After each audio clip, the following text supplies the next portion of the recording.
Indian public school में विज्ञान एवं खाद्य महोत्सव का आयोजन। कक्षा 6 से 8 तक के विद्यार्थियों ने प्रदूषण विषय पर बनाए 11 कृतियां। लोग हुए अचंभित। तंतिथ्य औद्योगिक क्षेत्र स्थित इंडियन पब्लिक स्कूल में शुक्रवार को विज्ञान एवं खाद्य उत्सव का आयोजन किया गया, जिसमें कक्षा 6 से 8 तक के विद्यार्थियों ने अपने क्षेत्र के औद्योगिक क्षेत्र की समस्याओं को ध्यान में रखते हुए वायु, जल एवं भूमि प्रदूषण विषय पर कुल 11 रचनाएं प्रस्तुत की, जिसमें अभिभावक और आमंत्रित अतिथि ये देखकर आश्चर्यचकित रह गए कि प्रदूषण को कैसे रोका जा सकता है और इसका मनुष्य और जानवरों पर क्या प्रभाव पड़ रहा है। कम उम्र में बच्चों को जागरूक करने के प्रशासक के अभियान से लोग प्रभावित हुए। इस अवसर पर विशेष रूप से उपस्थित तांतिथिया गांव की सरपंच जिगीशाबेन देसाई ने बच्चों के काम की सराहना की। वहीं बच्चों द्वारा शुरू किए गए फूड फेस्टिवल में स्टॉलों पर जाकर व्यंजनों का स्वाद चखा। रिपोर्ट रमेश खंबाटी कडोद। मेरा नाम वीर शर्मा है। मैं इंडियन पब्लिक स्कूल में सुपरवाइजर के पद पर हूं।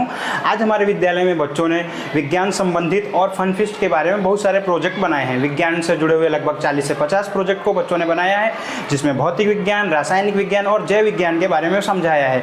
तथा साथ ही साथ मैं आपको ये बता दूँ कि ये विद्यालय थोड़ा इंडस्ट्रियल एरिया में है, जिसके कारण मनुष्य के जीवन में हो रहे तरह तरह की समस्याओं की से किस तरह से बचा जा सकता है, उसके बारे में भी बच्चों ने बहुत सारे मॉडल्स प्रस्तुत किए हैं। उसके साथ साथ लगभग 250 से लेकर 300 जितनी कलाकृतियां भी बच्चों ने बनाई हैं और इसके साथ साथ 40 से 50 जितनी खाने के नाश्ते और खाद्य सामग्री का भी बच्चों ने फन फिस्ट में आयोजन किया है। और लगभग पेरेंट्स की जो संख्या थी वो बहुत अधिक मात्रा में आई है, बच्चे भी काफ़ी ज़्यादा आ रहे हैं, तो ये अच्छा कार्यक्रम रहा, ऐसी आशा करता हूँ।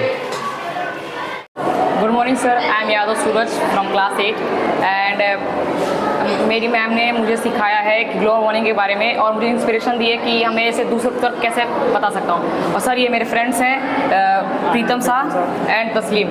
सर मैं इसमें आपको बताना चाहता हूँ कि ग्लोबल वार्मिंग होती क्या है, इससे क्या मेरे धरती को इफेक्ट क्या पड़ता है। सर ग्लोबल वार्मिंग क्या होती है, आपने देखा होगा कि जो इंडस्ट्रीज होती हैं वो बहुत सारी जहरीली गैस छोड़ती हैं, जैसे कि carbon dioxide and CFC chlorofluorocarbon.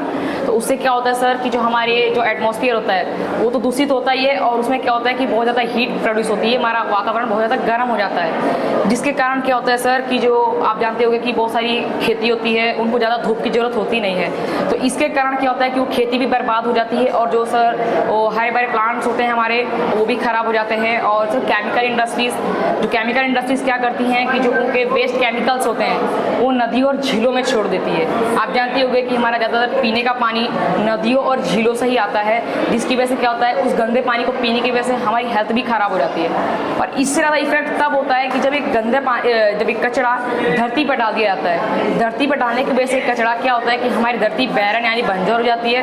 फिर इस पर कोई खेती, कोई फार्मिंग मतलब कुछ नहीं हो पाता, ना पेड़ उगते हैं ना पौधे उगते हैं। और हम बताना चाहते हैं विंड टर्बाइन प्लांट के बारे में। आप समझ सकते हैं ऐसे कि जब कोई भी चीज़, कोई भी ऑब्जेक्ट जब मूव करती है तो उससे एनर्जी प्रोड्यूस होती है, इसको बोलते हैं थर्मल एनर्जी। और वो थर्मल एनर्जी एक जब इस पर हवा चलती है पवन चक्कियों में, तो हवा जब पवन चक्कियाँ घूमती हैं तो उससे भी थर्मल एनर्जी बनती है और उस थर्मल एनर्जी को वो मशीन विंड एनर्जी में कन्वर्ट करती है, जिसकी वजह से हम उसको इस्तेमाल कर पाते हैं। और इसके कारण हम लोग ज़्यादा एनर्जी को कम पैसे में और ज़्यादा दिन तक इस्तेमाल कर सकते हैं। Thank you sir. हेलो, नमस्ते, प्रणाम। मैं हूँ पूजा मिश्रा और मेरी 2 बेबी हैं, यहाँ पे पढ़ती हैं। एक है काव्या मिश्रा, वो सीनियर क्लास में है। एक है दिव्या मिश्रा, वो 4th क्लास में है। यहाँ पे पढ़ाई बहुत अच्छी होती है, जो सर लोग हैं अच्छे से मोटिवेट करते हैं और जो टीचर हैं वो भी बच्चों के साथ बहुत अच्छे से मोटिवेट करती हैं, पढ़ाती हैं।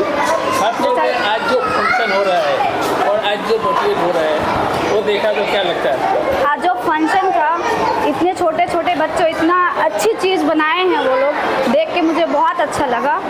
और हम भी चाहते हैं कि ऐसे ही आगे बच्चे बनाते रहें और नई नई चीज़ सबको दिखाते रहें। Thank you.